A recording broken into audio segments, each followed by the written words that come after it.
Hi, எல்லாரும் எப்படி இருக்கீங்க? நல்லா இருக்கீங்களா?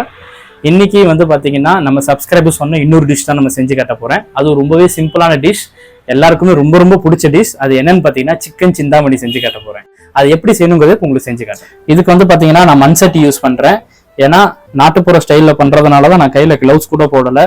நல்ல சூப்பரான ஒரு நல்லெண்ணெய் வந்து சிக்கனில் நல்லெண்ணெய் ஊற்றி செய்யும் போது நல்லா இருக்கும். எண்ணெய் நல்லாவே சூடாயிடுச்சு. சூடானோம் நம்ம கடுகு போட்டுக்கலாம். கடுகு நல்லா வெடிச்சிருச்சு. இப்போ கடுகு நல்லா பொரிஞ்சோன்னா நம்ம சின்ன வெங்காயத்தை ஆட் பண்ணிடலாம். சின்ன வெங்காயத்தை போட்டு நல்லா கிண்டிக்கணும். வெங்காயம் நல்ல கோல்டன் கலர்ல சூப்பராக வெந்து வந்துருச்சு. இப்படி வந்த நேரத்தில் நம்ம என்ன செய்யணும்னு பார்த்தீங்கன்னா ஒரு 2 tablespoon of ginger garlic paste. So mixie இருக்கிறதுனால நான் வந்து இஞ்சி பூண்டை வந்து இடிச்சு போடாமல் இஞ்சி பூண்டு பேஸ்ட்டாகவே ரெடி பண்ணி அதில் யூஸ் பண்ணுறேன்.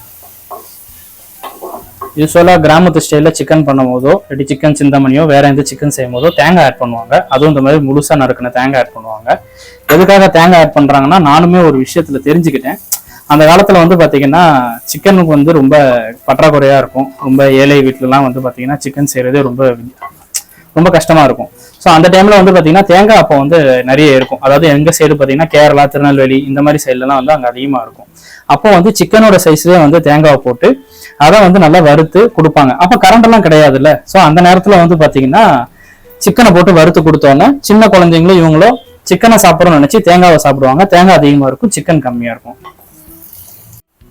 இப்போ வந்து பார்த்தீங்கன்னா தேங்காய் நல்லா கோல்டன் கலராக வந்துருச்சு. இப்போ நம்மளோட காஞ்ச மிளகாய் ஆட் பண்ணிக்கலாம். காஞ்ச மிளகாய் எப்படி ஆட் பண்ணுறேன்னு பார்த்தீங்கன்னா சீடெல்லாம் எடுத்துட்டு வெறும் காஞ்ச மிளகா தோலை மட்டும் ஆட் பண்ணுறேன். இப்போ காஞ்ச மிளகாய் நல்ல ஒரு இதுக்கு வந்துருச்சு. இதில் வந்து பார்த்தீங்கன்னா இப்போ காஞ்ச மிளகாய் தூள், தனியாத்தூள், அதுக்கப்புறமா பிளாக் பெப்பர் அதையுமே நான் சேர்த்துக்கிறேன். இதில் வந்து பார்த்தீங்கன்னா இதுக்கு தேவையான சால்ட் அதையும் நான் அதில் வந்து சேர்த்துக்கிறேன். இதுக்கப்புறமா இதுக்கு தேவையான சிக்கனை நான் ஏற்கனவே வந்து பார்த்தீங்கன்னா ஒரு 20 மினிட்ஸாக நல்ல ஒரு மஞ்சத்தூளில் போட்டு ஊற வச்சிட்டேன். இந்த சிக்கன் இதுக்குள்ளே அப்படியே போய் ஆட் பண்ணிக்கலாம். சிக்கன் ஆட் பண்ணிட்டு ஒரு 10 to 15 மினிட்ஸ் நல்லா குக் ஆகணும். இப்போ சிக்கன் சிந்தாமணி சூப்பராக ரெடி ஆயிடுச்சு. சிக்கனும் நல்லா வெந்துருச்சு. இதில் உள்ள எல்லாமே மசாலாவும் நல்லா வெந்துருச்சு. இப்போ சீசனிங்காக நம்ம இதில் கறி லீவ்ஸ் ஆட் பண்ணுறோம். நல்லா தாராளமாக 1 to 2 கைக்கு கறி லீவ்ஸ் யூஸ் பண்ணுங்க. நான் அதில் வந்து யூஸ் பண்ண சிக்கன் வந்து பார்த்தீங்கன்னா 1/2 kg சிக்கன் யூஸ் பண்ணியிருக்கேன். 1/2 kg சிக்கனுக்கு வந்து பார்த்தீங்கன்னா 1 ஸ்பூன் காஞ்ச மிளகா, 1 ஸ்பூன் தனியாத்தூள், 1/2 டீஸ்பூன் மஞ்சத்தூள், அப்புறமா பார்த்தீங்கன்னா 1 டீஸ்பூன் பெப்பர் இதெல்லாம் யூஸ் பண்ணியிருக்கேன். இப்போ சீசனிங் பண்ணி இதை நல்லா கம்பைன் ஆகிறதுக்கு மிக்ஸ் பண்ணிட்டு இதை அப்படியே நம்ம பிளேட்டிங் பண்ண வேண்டியதான்.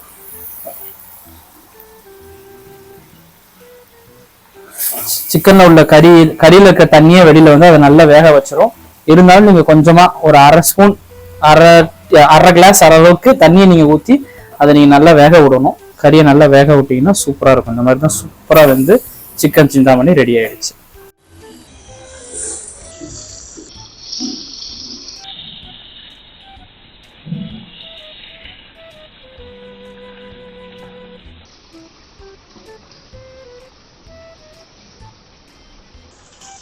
இப்போ வந்து பார்த்தீங்கன்னா நம்மளோட சிக்கன் சிந்தாமணி ரெடி ஆயிடுச்சு.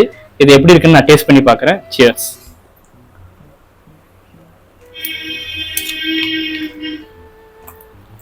அந்த நல்லெண்ணெயோட ஃப்ளேவர், காஞ்ச மிளகா, கருவேப்பிலை, அந்த தேங்காயோட வாசனை எல்லாமே சூப்பராக இருக்கு. இதை வந்து ஒரு மண் சட்டியில் செஞ்சால் ஒரு சூப்பரான டேஸ்ட் தரும். உங்கள் வீட்டில் ஒரு நார்மல் வெசல்லையும் செய்யுங்க. இதே மாதிரி வேற ஒரு டிஷ்ல சூப்பராக உங்களை வந்து மீட் பண்ணுறேன். Bye bye.